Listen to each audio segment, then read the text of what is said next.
वही घर, वही रूटीन के काम, ढेरों ढेर बर्तन और कपड़े, लेकिन फिर भी हम होम मेकर्स इस रूटीन से उकताती नहीं हैं। हर दिन एक नई उम्मीद के साथ, एक नई मोटिवेशन के साथ अपने घर के कामों को स्टार्ट करती हैं और हमेशा इस कोशिश में लगी रहती हैं कि हम अपने घर को जन्नत बनाएं, अपनी छोटी सी। और अपने आप को मोटिवेट करने के लिए कभी हम अपने आप को 10 मिनट का चैलेंज देती हैं, कभी 20, कभी 30 मिनट का और कभी कभी तो 1 मिनट का। जी हाँ, आज के व्लॉग में मैं आपके साथ 1 मिनट में काम होने वाली कुछ ऐसी हैबिट्स शेयर करूंगी जो हमारे घर को ना जन्नत बनाने में हमारी बहुत हद तक हेल्प करेंगी। आपने बस करना है ये है कि आपने वीडियो को देखना है पूरा। अस्सलाम वालेकुम, क्या हाल चाल है और कैसे हैं सब? उम्मीद करती हूँ सब खैरियत से होंगे। अल्लाह का बड़ा शुक्र है मैं भी ठीक ठाक हूँ। तो सबसे पहली मेरी टिप तो ये है कि जो बर्तन धोने वाली टोकरी है, हम हर काम कर लेती हैं, बर्तन धोती जाती हैं, इसमें रखती जाती हैं, लेकिन इस टोकरी को धोने की तरफ हमारा ध्यान ही नहीं जाता। कोशिश किया करें 15 दिन में या वीक में एक दफ़ा तो इसको लाजमी धो लिया करें। यकीन करें बिल्कुल भी गंदी नहीं होती, बस हमने ना थोड़ा सा कपड़ा मारना होता है और ये बिल्कुल साफ़ हो जाती है। अब आप अगर ये कहें कि 1 मिनट का तो कोई काम होता ही नहीं, यकीन करें इस टोकरी को, या ये मैंने पूरी वीडियो बनाई है और इस पूरी वीडियो में जितने भी काम मैंने आपको दिखाए हैं वो 1 मिनट में ही हुए हैं, या मे भी 1 मिनट से भी कम टाइम लगा हो इन कामों को होने में। तो बस ये होता है कि हम लोगों ने ना थोड़ा सा क्या करना होता है, अपनी हैबिट्स को चेंज करना होता है, अपनी रूटीन को चेंज करना होता है और हम अपने घर को हमेशा साफ सुथरा रख सकती हैं। अब ना चीज़ों को रखने की जो जगह है ना वो भी मैटर करती है। अब देखिए टोकरी को मैंने पहले किस तरीके से रखा था और मेरे पास बिल्कुल स्पेस नहीं थी।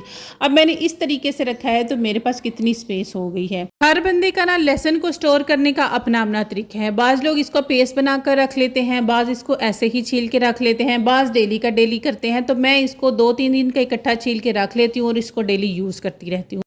ये टिप ना आप लोगों के बड़ा ही काम आने वाली है। आपने करना ये है कि आपने एक टोकरी में ये पॉली बैग लगा लेना है। ये पॉली बैग हमारे दिन में ना 4 से 5 दफ़ा तो घर में आ ही रहे होते हैं।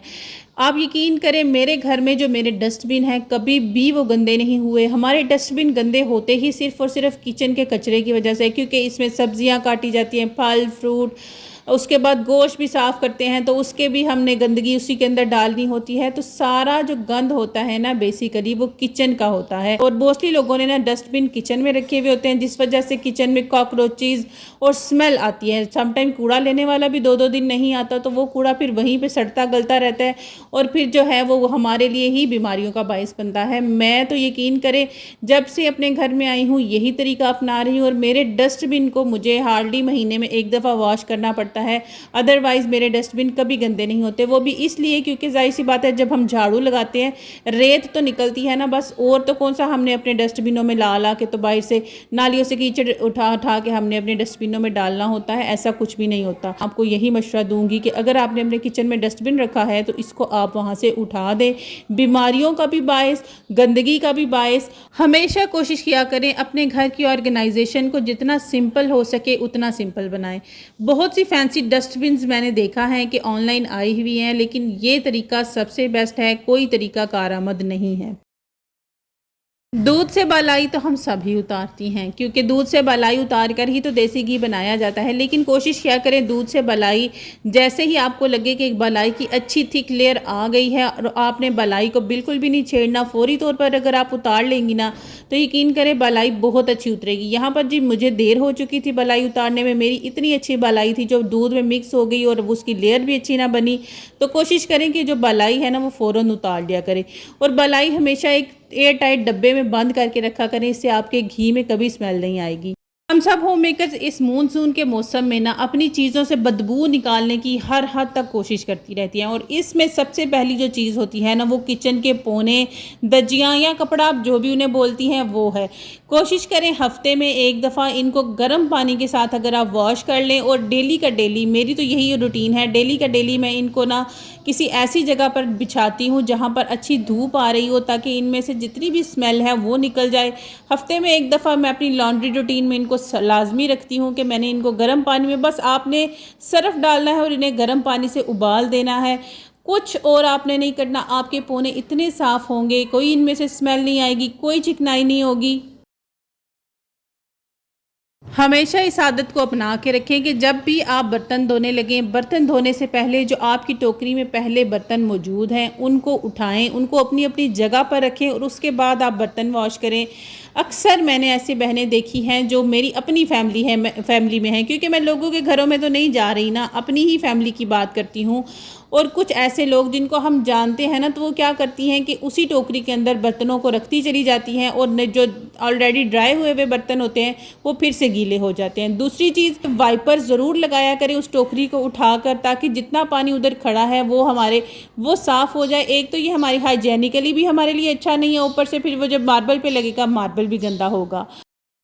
बारी आ जाती है हमारे किचन सिंक की। किचन का सिंक, क्योंकि हमने इसमें तरह तरह के बर्तन धोने होते हैं, गोश्त धोना होता है, फल फ्रूट सब्जियां हर चीज़ धोते हैं, तो इसको धोना भी तो हमारे ऊपर ही फ़र्ज़ है ना। हम क्या करते हैं, मोटा मोटा सा लेमन मैक्स वाला कपड़ा जब हम बर्तन धो रही होती हैं उस टाइम लगा दिया, उसके बाद जी बस ये साफ़ हो गया। लेकिन वीक में एक दफ़ा इसको आप कुछ ना करें, कोई आप इस पर बेकिंग सोडा लेमन शेमन कुछ ना डालें, एक रबर ले लें, उस रबर के साथ अगर आप इसको अच्छी तरह से रगड़ रगड़ के मल मल के धोएंगी ना, तो ये उसी से चमक जाएगा। बेसिकली तो हमारा मकसद होता है ना इसको चमकाना, साफ़ करना। इसी तरह अपनी टैप को भी देखा करें, टैप को भी वीक में एक दफ़ा साफ़ कर लिया करें। 1 ही मिनट लगता है हार्डली, इससे ज़्यादा टाइम नहीं लगता, लेकिन यह है कि इसके करने से हमारी जो टैप है ना और जो हमारा सिंक है वो बड़ा अच्छा चमकदार हो जाता है। मैं तो यही करती हूँ, कभी कभार है मैं बीच में बेकिंग सोडा या लेमन ऐड कर लूँ या सिरका ऐड कर लूँ, अदरवाइज़ मैं तो इसी स्क्रबर के साथ वो जो बर्तन धोने वाला काला शैम्पू होता है ना, जो हमने बर्तन मांजने के लिए बनाया हुआ होता है, मैं तो बस ये वही लगाती हूँ और उसी से साफ़ कर लेती हूँ। और लगे हाथ जी, मैंने कहा कि अपने जो मेरा चॉपिंग बोर्ड है ना, इसको भी साफ़ कर लो, इसको भी ना आप साफ़ कर लिया करें। इसके ऊपर से भी मैंने जब इसको साफ़ किया ना, यकीन करें मैं इसको फ़र्स्ट टाइम साफ़ कर रही थी जब से मैंने यूज़ किया है, बड़ा ही गंदा हुआ था, ऐसे ये साफ़ सुथरा चिट्टा चिट्टा निकल आया। मैंने कहा अल्लाह मैं कितनी गंदी हूँ कि मैंने इसको कभी साफ़ ही नहीं किया। बस ऐसे ही होता है, हम चीज़ें इग्नोर कर देती हैं, उनको ये नहीं होता कि हमने उनको साफ़ नहीं करना होता, बस इग्नोर करते चले जाते हो। और फिर जब हम उसको साफ़ करते हैं तो पता चलता है कि वाकई चीज़ साफ़ करने की मतलब वाकई ही चीज़ को साफ़ करने से ना चीज़ का रंग रूप निखर आता है। जैसे हम अपने मुंह को चमकाती दमकाती रहती हैं, मुंह पे तरह तरह की क्रीमें लगाती हैं, तो वो भी तो चमकता है ना। इसी तरह हमारे घर की जो चीज़ें हैं ना वो भी चमक दमक मांगती हैं, अगर हम उसके ऊपर थोड़ा सा फोकस करें। अब चूंकि ये क्लिप मैं रात को रिकॉर्ड कर रही थी, मेरी रात की किचन की क्लीनिंग रूटीन में ना एक ये चीज़ भी शामिल है कि जितने भी किचन में ये जो मैं कपड़े यूज़ करती हूँ ना, बर्तन धोने के लिए, किचन की शेल्फ को साफ़ करने के लिए, चूल्हे को साफ़ करने के लिए,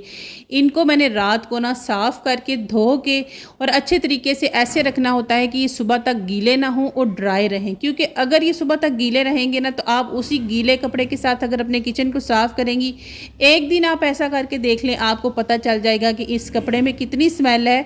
और उस स्मेल की वजह यह है क्योंकि मौसम मानसून का है, हर चीज़ स्मेल छोड़े हुए होती है। तो बस इसीलिए ना कोशिश क्या करें, अपनी चीज़ों को जितना ड्राई रख सके उतना रखें। इनको साफ़ करने के लिए कोई आपने मुश्किल काम नहीं करना, वही फेरी ले लें। बर्तन धोने के लिए जो भी आप साबुन वगैरह यूज़ करती हैं उसको लें, उसको बस थोड़ा सा लगाएं, इसको अंगाल लें और इनको ना आपने क्या करना है कि आपने इनको लटका के रख देना है। इससे सारी रात जब इनको हवा लगेगी, सुबह इनके अंदर स्मेल नहीं आएगी। मेरे साथ खुद भी कभी कभार ऐसा हो जाता है, मैं भी कभी कभार इन कपड़ों को ना साफ़ नहीं करती, लेकिन अगर उसी कपड़े को मैं सुबह किचन में गलती से भी शेल्फ पे मार दूँ तो पूरे किचन में ना एक अजीब सी गंदी सी स्मेल आती है और अपना भी दिल खराब होता है कि ये मैंने किया तो क्या किया। उस टाइम बंदा कहता है हाय मैं कितनी फूहड़ हूँ। इसलिए खुद को खुद ही हम ये ना कहें कि हम फूहड़ हैं, तो हम अक्लमंदी वाले काम खुद ही कर लें। इंसान वही अच्छा होता है जो अपनी गलतियों को खुद माने। अब मैं आपको कहूँ कि मैं तो बिल्कुल परफेक्ट हूँ, ऐसा तो हो ही नहीं सकता। कोई इंसान कभी परफेक्ट हो ही नहीं सकता, कभी ना कभी हम कोई गलती कर देते हैं। आपके घर में भी ना कभी तो कुछ ना कुछ बर्तन, किसी के घर खाना, किसी के घर से खाना आ गया, जैसे आजकल नज़रों न्याज के दिन है, न्याज आ जाती है, तो कोशिश क्या करें इन बर्तनों को ना फौरी वापस कर दिया करें। नेक्स्ट ना, जब भी आप काली मिर्चें ले, गरम मसाला ले, मैं आपको कभी ये रिकमेंड नहीं करूँगी कि इनको पिसाया बाज़ार से लेके आए। वो ना जाने कैसे गंदे से उनको पीस देते होंगे, कभी उन्होंने उनको वॉश नहीं किया होगा। मैं तो हमेशा गरम मसाला लाऊं, काली मिर्च लाऊं, कोई भी ऐसी चीज़ लाऊं, उसको घर पर लाकर ही पेस्ती हूँ। यकीन करें 1 ही मिनट लगता है। इसको बस आपने क्या करना है, छान लेना है, छान के उसके बाद इनको आप इनका पाउडर बना ले, क्या टाइम लगेगा। और आखिर हमने ये जो ग्राइंडर्स हैं वो लिए किस काम के लिए, इसी काम के लिए लिए हुए हैं ना। दूसरा टिप ये है कि जब भी आप ग्राइंडर यूज़ करें ना, तो आप तो एक तो जो भी चीज़ आपने उसके जार में डाली है उस जार को साफ़ करके रखें। दूसरा, अपने ग्राइंडर को हमेशा साफ़ करके रखा करें। हम इनको ना बड़ा ही इग्नोर कर देते हैं। मैंने बहुत से लोगों के देखे हैं बड़े गंदे होते हैं, मेरा भी बड़ा गंदा हुआ है। मैं आपको ये तो नहीं कह रही कि मेरा बड़ा सुथरा है, मैं भी इसको कोई मुझे लगता है 2 से 3 दफ़ा यूज़ के बाद साफ़ करने लगी हूँ। लेकिन मुझे अक्ल आ गया कि नहीं बीबी, इसको टाइम से साफ़ कर लो। तो ना बस आप क्या किया करें, जब भी आपने इसको यूज़ करना है 1 ही मिनट लगेगा, हार्डली 1 मिनट से ज़्यादा टाइम नहीं लगेगा। इसको आप साफ़ कर लें। ऐसे ना चीज़ों की हमारी शेल्फ़ लाइफ भी अच्छी होती चली जाती है।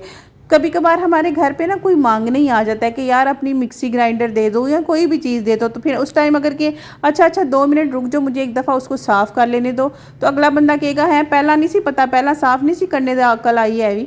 इसलिए खुद ही टाइम से साफ़ करके रख ले ताकि हमें कोई बंदा कोई बात सुनाए ना। तो जनाब, अगर अभी तक आप वीडियो देख रहे हैं तो मुझे यकीन है आपको वीडियो इंटरेस्टिंग लगी होगी। इंटरेस्टिंग लगी है तो मेरे चैनल को सब्सक्राइब, वीडियो को लाइक और शेयर करना मत भूलिएगा और बेल आइकन का बटन ज़रूर प्रेस कीजिएगा ताकि आपको नई आने वाली हर वीडियो का नोटिफिकेशन मिलता रहे। अच्छा, ये छोटी छोटी सी ही आदतें होती हैं जो हमारे घर को जन्नत बनाती हैं। घर को जन्नत बनाने से क्या मुराद है? मतलब ये कि आपका घर साफ़ सुथरा हो, ऑर्गेनाइज हो। जन्नत मतलब कि साफ़ सुथरा, खूबसूरत।